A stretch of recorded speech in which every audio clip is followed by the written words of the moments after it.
BES TV. Nos encontramos en las oficinas del mayor en retiro, mayor de la Policía Nacional, el señor Hilario Rosales. Le damos la bienvenida a BES TV. Buenos días, compatriota. Gracias por visitar mi lugar para poder expresarme a través de las ondas de BES TV, de BES TV, llegar a todos los peruanos y al público que usted tiene de repente siguiéndoles de forma continua. Bueno, mayor, la situación en el Perú se está volviendo cada vez tremendo, para decir en una sola palabra. Realmente nos estamos polarizando en dos sectores.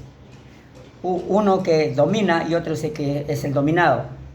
Y me parece que el sector dominante, según pienso, ya se está acostumbrando, es un sector de la humanidad en el Perú, acostumbrando a vivir con ciertas características de predominar sobre los demás, de acaparar las cosas, de hacer artificios, no modalidades, de tratar de tenerlo sujeto a los demás y aprovechar de las circunstancias. ¿Usted qué dice al respecto?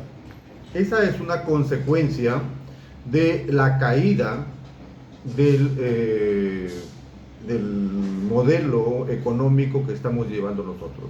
Este modelo económico a nivel mundial, este modelo económico a ultranza llevado de tipo capitalista, ha hecho que la población empiece a ser los pobres más pobres y algunos ricos más ricos. Ha agrandado la brecha que existía entre ambas definiciones de sociedad pobre y sociedad rica, de manera tal que se ha hecho insostenible. No es el Perú solamente, es a nivel mundial lo que está pasando.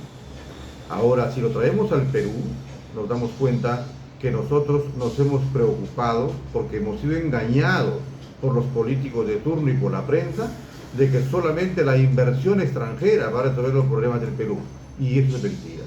Tenemos nosotros que volver a emplear lo que nuestra Constitución dice, una economía social de mercado, que es la que sacó a la Alemania de la posguerra de la miseria y lo convirtió en lo que es ahora, pero una economía social de mercado neta, pura, real, una economía social que implique tres empresas, una empresa privada con su banco como lo tiene ahora, una empresa pública, que es la empresa estatal, que es la empresa del Estado, y la empresa social, que es una empresa que se va a crear por asociatividad, buscando poner mayores oportunidades y alguna cosa de riqueza en las manos de muchos más peruanos. Si bien es cierto que la dicotomía es uno de los principios universales, ¿no?, de la vida, pero me parece que la polarización es de más, porque en realidad no debemos olvidar, dentro de esa dicotomía existe justamente la vida simbiótica y asimbiótica. Siempre habrá pues blanco y negro, siempre habrá pobres y ricos, como lo llaman así, ¿no? Entonces ambos lo necesitamos, y no es posible pues los que tienen más preparación intelectual, los que tienen más medios económicos, muchas veces aprovechando, acaparando, que realmente ni les cuesta a ellos, están abusando de los demás. ¿Cómo se podría solucionar esto? Mire, la solución al problema pasa por un cambio normativo, por un cambio del paquete normativo. Nosotros estamos sometidos a normas nacionales e internacionales.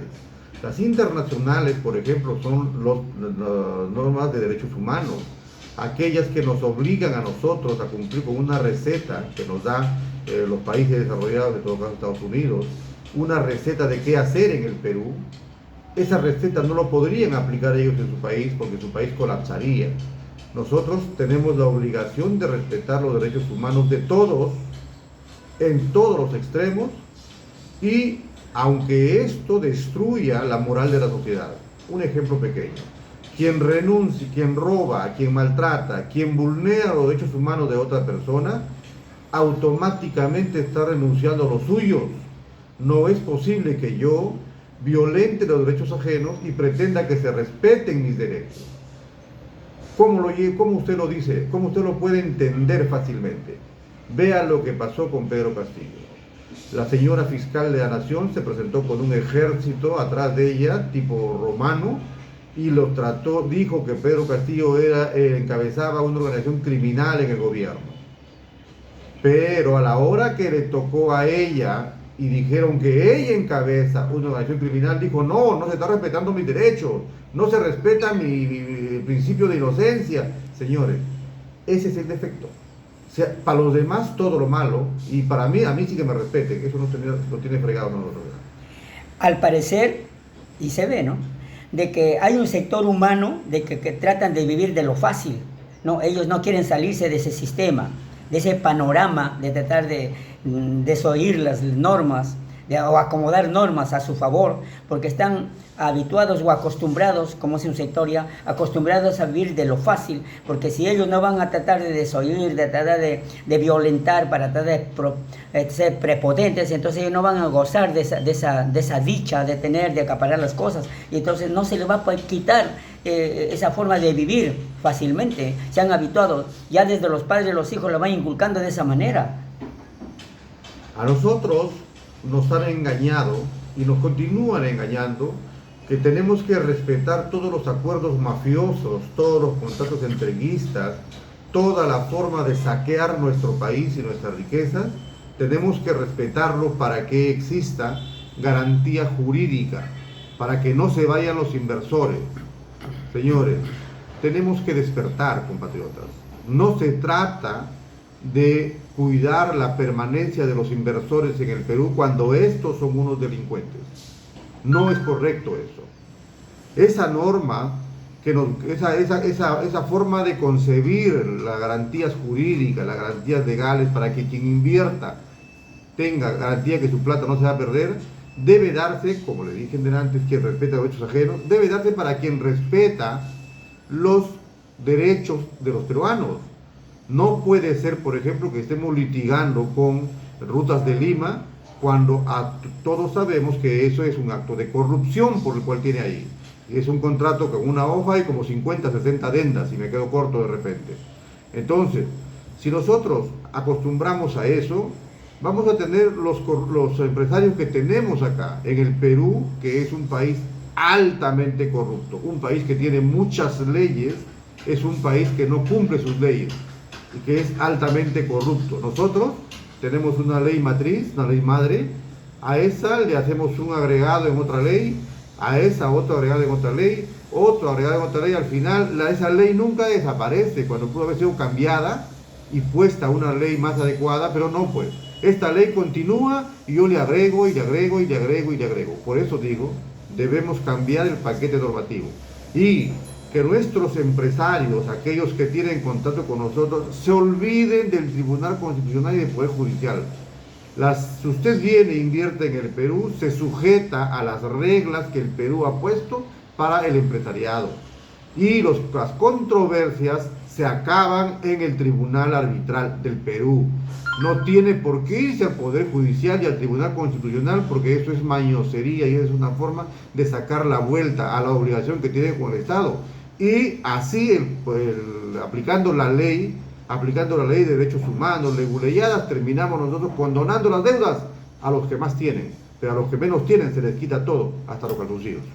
Bueno, realmente estamos en una embotijada, no sabemos cómo salir de este problema, porque la gente que está habituada o acostumbrada a vivir de lo fácil, arreglando normas, va a ser bien difícil que se le quite de la mente esto. Y lo fundamental, como en otros países, es la educación, donde el ser humano debe prepararse en educación para que pueda defenderse, para que pueda progresar. Sin embargo, la educación está en lo peor. Más bien no quieren educarnos para que no nos desarrollemos mentalmente y nos demos cuenta de las cosas. En la educación está lo fundamental. Hasta en la delincuencia, si el niño es criado con valores desde su hogar, tiene educación, inclusive no sale delincuente. Ya los delincuentes están hechos. Tendría que ser la educación para que inclusive la delincuencia se amaine. Un pueblo instruido es difícil y hasta imposible de manipular. Si tuviéramos el pueblo educado e instruido, la prensa no tendría cómo ingresar a la mente de todos, porque la prensa es el condicionante, es el factor psicológico que domina al pueblo.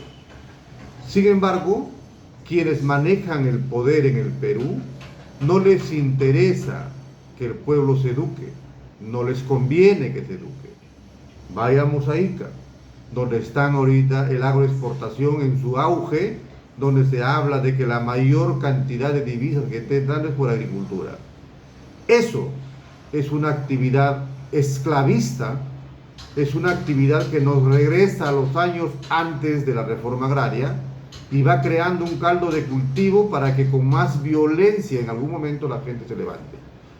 ¿Cómo podemos nosotros concebir que en este siglo, siglo XXI, nosotros hayamos privatizado nuestras tierras a nombre de una persona y que nuestros compatriotas se sujeten a un régimen especial laboral, donde no hay derechos, no hay sindicatos, donde no hay beneficios, la persona no tiene estabilidad laboral, trabaja por temporadas, las temporadas que no trabaja a nadie le preocupa si come o no come, ese es su problema. Si tiene sus hijos educando, tampoco les preocupa. No hay un colegio infantil, no hay colegios infantiles, no hay hospitales adecuados y la gente vive ahí para servir, condenado a trabajar mientras puede, y cuando envejece su hijo seguirá trabajando por él como esclavo y sus nietos vendrán a ser también esclavos de la patronal. Eso es una mala concepción del derecho, es una mala concepción de la economía. Por eso nosotros impulsamos y proponemos que se haga una economía social. Es decir, yo tengo 100 personas, creo una unidad y esa unidad le doy una determinada cantidad de área y mediante el departamento de fomento o el departamento de solidario, el departamento solidario, fondo solidario, yo empiezo a apoyar a esa unidad para que produzca en la agricultura. Pero no me quedo en la agricultura porque ahí se quedó Velasco. Nosotros tenemos que pasar de la producción, acompañarlo en el incremento del valor agregado, o sea, industrializar lo que cosechan. Y no solamente nos quedamos ahí, tenemos que llevarlo al mercado, buscando nichos en los mercados donde podamos colocar el producto. De esa forma hacemos que la agricultura sea rentable y que tenga mayor cantidad de gente ocupada. Así que los dueños tendrían trabajo durante todo el periodo vegetativo y cosecha del producto y venderían y tendrían su utilidad para repartirse entre todos. Esa es la forma de trasladar la riqueza a las manos de más peruanos.